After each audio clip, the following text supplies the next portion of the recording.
Air kosong tu selalu jadikan itu penawar. Ini saya banyak share, saya banyak ulang. Itu amalan saya.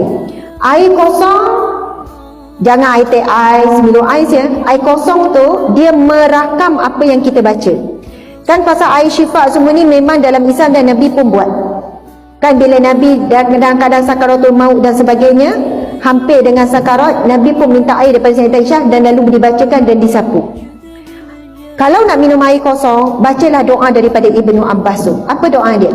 Allahumma inni as'aluka, ataupun Allahumma inna nas'aluka ilman nafi'an wa rizqan wasi'an wa shifaan min kulli da'in ya arhamar rahim. Allahumma inni as'aluka, ataupun Allahumma inna nas'aluka ilman nafi'an wa rizqan wasi'an wa shifaan min kulli da'in ya arhamar rahim.